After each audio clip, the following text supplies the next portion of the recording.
Namayat na yan, kauulan, payat pa yan. Hindi ah. Yan dati. Tabon-tabon na nga yan, ang laki nga ng kuwit. Mga kamusang oh, nasa tabi sili. Siling labuyotik. Kuha tayo mamaya, hawakan na muna yan. Kukunin na natin yung hinog. Good morning mga kamusang and welcome back to my YouTube channel. Alam nyo naman, nakapag-vlog ulit tayo dahil mainit na. Pag maulan, nasa loob lang ng bahay, hindi makalabas.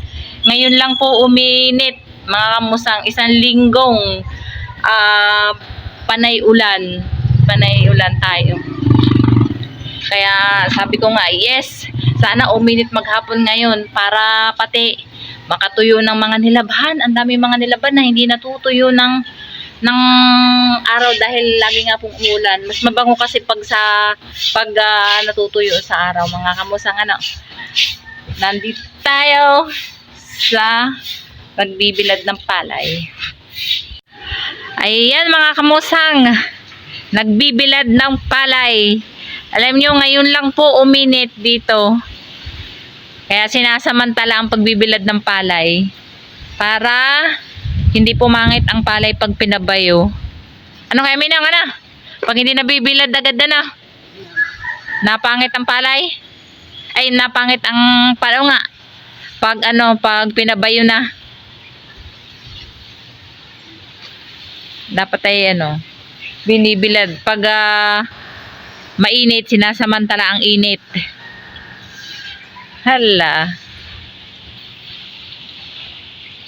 Sige. Bilad sa tabing kalsada mga kamusang.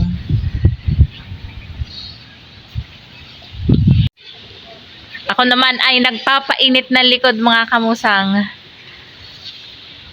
Nagpapainit ako ng likod. Wala pa namang alas 8. Kaya hindi pa ganun kasakit sa balat ng init. Bihirang uminit dito mga kamusang sa Laguna eh. Laging umuulan. Ulan ng ulan. Yan. Dito tayo. Habang naghahalo ng palay. Naghahalo ng palay.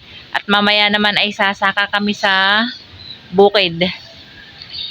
Baka maglipat ng kabayo. Painit muna tayo ng likod.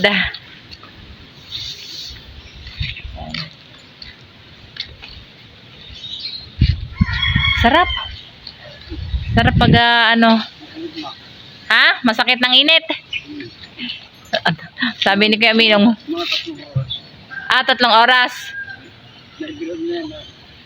Pangalong bilad na lang yan. Pangalong bilad yan. Pangalong bilad na yun. Mainit, painitan ng 3 oras. Mga 3 oras daw yung palay. Tapos isisimpanin na.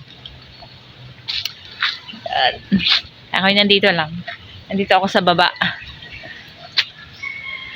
Ikot tayo, ikot. Yung papaya. Ayan. May 3 bunga yung papaya. Dati ang liit pa niyan eh. Kita niyo ba mga kamusang? Yung papaya. Dati ang liit niyan eh. Painit ulit tayo ng likod. Tamang lakad tayo mga kamusang. Ayan. Painit ng likod.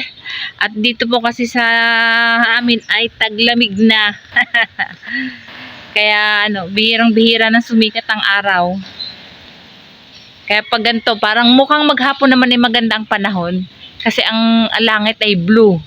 Blue na. Oh. Yan. Asul na asul ang langit.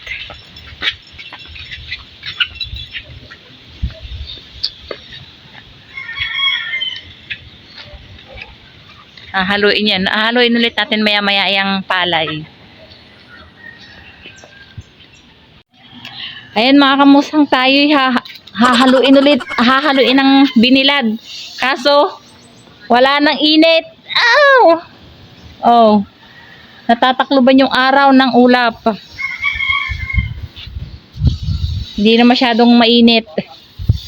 Ha? Baka may nagpiprito ng tuyo. Ayan, nainit na ulit mga kamusang. Halo-haloyin natin para pumantay ang kulay. Kulay? Kulay baga.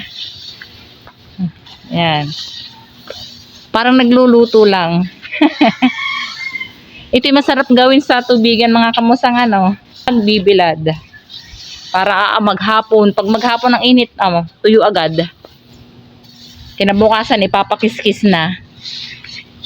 Sino nakaranas sa inyo na itong ganito mga kamusang? Huy, nag-i-enjoy. Oh. Nag-i-enjoy ako maghalo na rin. Yan. Nakakatuwa mga kamusang. Namayat na yung kauulan, payat pa yan. Hindi Yan dati. Tabon-tabuan na nga yan, ang laki nga ng kuwit. Mga kamusang nasa tabi sili. Siling labuyotik. Kuha tayo mamaya, hawakan na muna yan. Kukunin na natin yung hinog. Ito pala mga sili, sasabihin mo pag pinakukuha kita. Wala kang alam na kuha ng sili. Mga kamusang, kukunin natin yung mga magugulang. Kunin natin yung mga magugulang. Kita doon, suba. Ilipat eh. Yan. Ilipat mo na. Para pagpunta dyan ni Unaday Magdadaan niya tayo din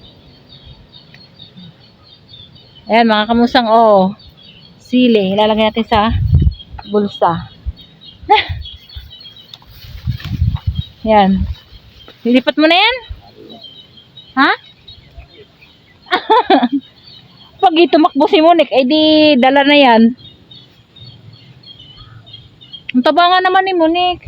Siya po ay babae, kaya Monique. Tapos yung amin naman po ay si Joaquin. Ayun si Joaquin.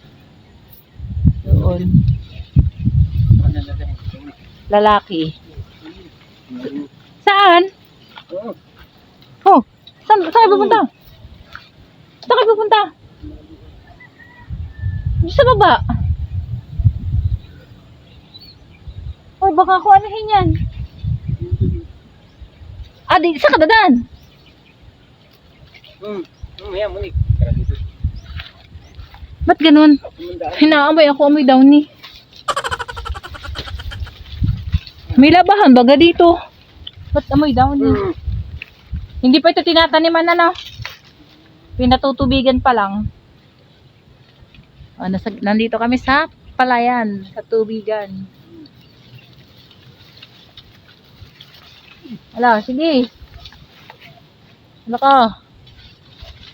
Naamoy talaga, amoy dahon eh. Ala! Ala! Diyan din ako dadaan?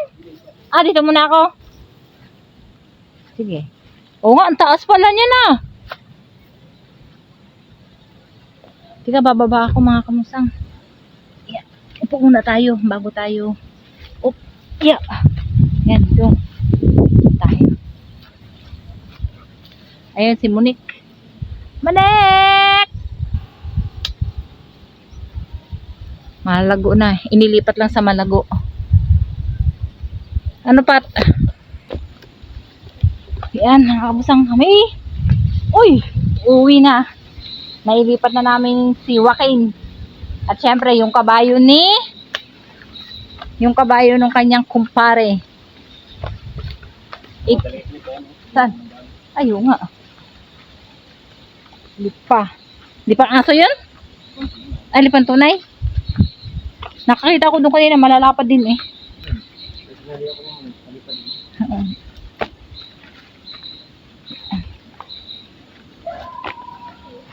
Gaya kay paglalaroan ni Pangit yung kanyang kumpare. Yung may-ari ng kabayong si Monique. Gaya kay itatago niya yun. Itatago ng sugahan. Hanapin talaga yun ng Isa ka dadaan. Siguro ay abutin na yun ng gabi yung kakahanap ng kabayo niya. Ay doon lang inilagay ni Pangit sa Halos katabilaang din ng kanyang pinagsugahan ni Monique. Ni Monique Nick. Ang taba nga nun.